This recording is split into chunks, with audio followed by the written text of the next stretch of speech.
It's kind of wild, right? Like how we can just go about our day-to-day lives and almost forget about, the raw power of the planet we live on. Okay.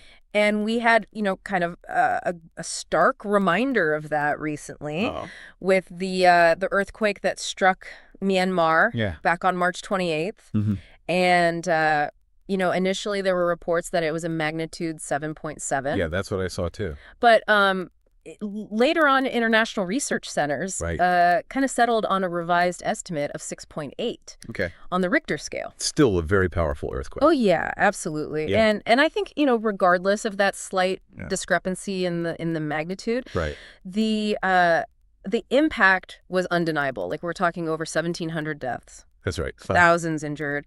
And what was particularly alarming was that the tremors were even felt all the way in Bangkok, Thailand. Yeah, I read about which is, a considerable distance from the epicenter.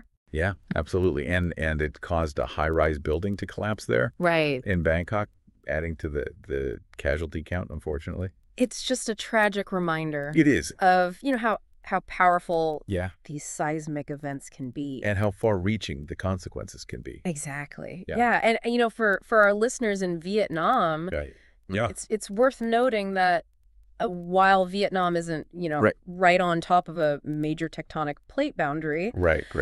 That doesn't mean there's zero risks. No, absolutely not. Especially in the Northwest region. Yeah, and it's interesting because, we've seen some compelling data from the Vietnam Institute of Geophysics. Right. And they've recorded a really significant increase in earthquake activity within Vietnam. Yeah, over the past 5 years. Yeah, in the past 5 years, it's gone up quite a bit. It's pretty dramatic when you look at the numbers. Yeah, what kind of increase are we talking? So in 2019, okay, they recorded 52 earthquakes. Okay. But by 2023, that number had jumped all the way up to 353. Wow, that's a huge increase. That's a lot, yeah. So it definitely, makes you pay attention. Yeah, and it kind of highlights that growing need for vigilance and preparedness right there in Vietnam. Absolutely. And it's interesting to see that Vietnam is actually taking steps to address this. They're currently reviewing their seismic design standard. Right. TCVN 9386.2012. That's the one, yeah. Which has been in place for a while. Right. And they're looking at potentially replacing it with the 2023 version. Oh, wow. So they're really trying to stay ahead of the curve. It seems like it, yeah. And I think, given this upward trend in seismic activity, that kind of forward-thinking approach is really essential. Absolutely. I completely agree. So today we're going to kind of dive into the broader lessons around earthquake preparedness. Okay. And we're going to use the recent Myanmar event as a case study. That's good. We do have more detailed information available on that particular earthquake. Okay. And I think there are some really valuable insights that we can glean from it. For sure. So, as we mentioned earlier, that initial report of a 7.7 magnitude, right. It was later revised down to 6.8. Okay. But even at that level, we're still talking about a tremendously powerful event. Absolutely. To put it in perspective, an earthquake of that magnitude releases energy. Wow. Equivalent to hundreds of kilotons of TNT. That's incredible. Yeah, it's a massive amount of energy. And it can impact very large areas. Right. And really test the limits of even sophisticated early warning systems. Yeah. So let's unpack that a bit. Even with the lower revised magnitude, right, the scale of the devastation in Myanmar was immense. It was, yeah. So what specific aspects of this event do you think offer us the most valuable learning points? Well, I think one of the key things to focus on here is looking beyond just the immediate ground shaking and really examining those ripple effects. Okay. So as you mentioned, the human cost was tragically high. Yeah, over 1,700 deaths. Right, and thousands injured. Right. And the fact that a high-rise building collapsed in Bangkok, even though it was some distance from the epicenter, really makes you think about how far-reaching those impacts can be. Right. And the potential for damage in unexpected locations. Absolutely. And I think that raises an important question. Yeah. Could similar vulnerabilities exist? Right. In urban centers in Vietnam? Exactly. Even if they're further from potential earthquake sources? It's a question worth considering for sure. Yeah. It's definitely a sobering thought. It is. And beyond, the immediate human tragedy, there's also the economic fallout to consider. Oh, absolutely. These kinds of disasters carry a significant financial burden. They do. So I'm curious, have there been any studies or estimations? Yeah, there have actually on the potential economic impact of a similar event in Vietnam, even at a lower magnitude. So initial estimates for the Myanmar earthquake suggest that the direct economic losses could fall somewhere between 100 and 150 million USD. Wow. Which is a substantial amount, and that includes damage to transportation networks, critical infrastructure like power grids, communication lines, and significant disruptions for local businesses. Right, which can have long-lasting effects. Absolutely. Yeah, it can take a long time for things to get back to normal. Exactly. And I think this highlights a really crucial insight that the economic resilience of a region is intrinsically linked to its preparedness for these kinds of events. That makes sense, yeah. I also recall reading something about the condition of buildings in the affected areas. And it seemed like that played a significant role in the level of destruction. It absolutely did, and that's actually one of the most critical learning points from this event. Analyses indicate that over 40% of the buildings in the areas hardest hit by the earthquake did not meet modern earthquake-resistant construction standards.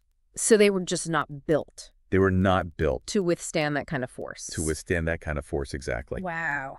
And this really underscores a crucial point.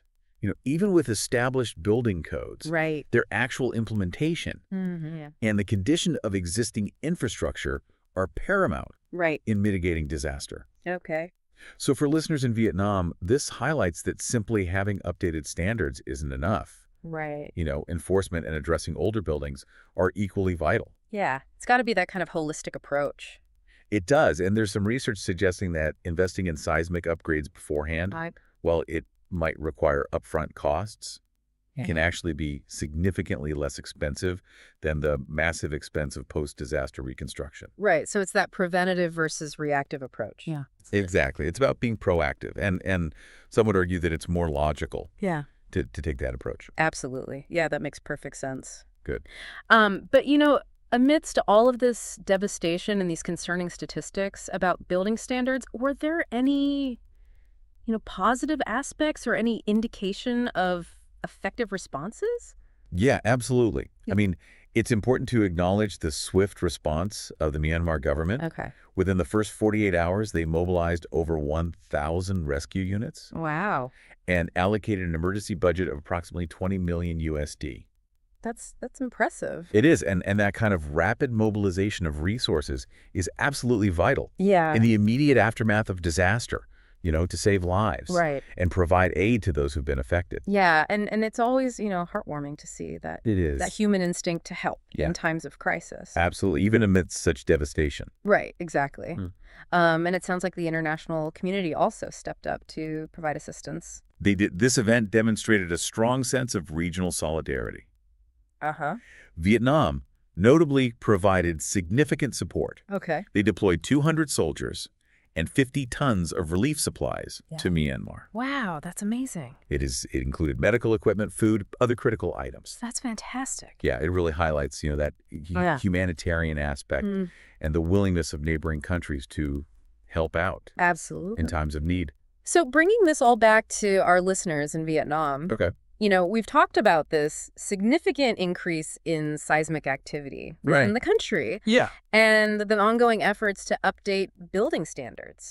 So how does the experience of the Myanmar earthquake really underscore the importance of these developments? Well, I think it serves as a stark reminder of the potential consequences of these significant seismic events. The scale of the disaster, the economic impact, the crucial role of adhering to and enforcing robust building standards. These are all lessons that are directly applicable to Vietnam. Especially given the increased earthquake frequency. Exactly. And it makes, that proactive review of TCVN 9386. And the potential adoption of the 2023 version even more significant. And it kind of begs the question, are the current enforcement mechanisms in Vietnam sufficient to ensure that those updated standards are effectively implemented? That's the key question, right? Yeah. So as we wrap up this deep dive, it seems like the earthquake in Myanmar, well, a tragedy. Tragedy, yeah. Offers some valuable lessons Absolutely. for our entire region. For sure. It's not just about what happened there, right, but what it tells us. Yeah. About our own preparedness. Exactly. And then how we can learn from their experience. And I think it highlights the interconnectedness of our region and how important it is to learn from each other. Right. When it comes to natural disasters. Absolutely. So for our listeners out there, consider how insights from the Myanmar earthquake, the need for disaster preparedness plans, right, a rapid and well-coordinated emergency response, yes, and resilient infrastructure. Absolutely. All of those things can inform and strengthen Vietnam's own strategies for dealing with this increasing seismic activity. Exactly, and ensuring the safety of its people. Because ultimately, that's what it's all about. It's about protecting lives and livelihoods. Absolutely well said. Thank you. Well, that's about all the time we have for today. Okay. But this is definitely a conversation that needs to continue. It does. And we encourage all of our listeners to, stay informed and be prepared. Great advice. Thanks for joining us, and we'll see you next time. Thanks for having me.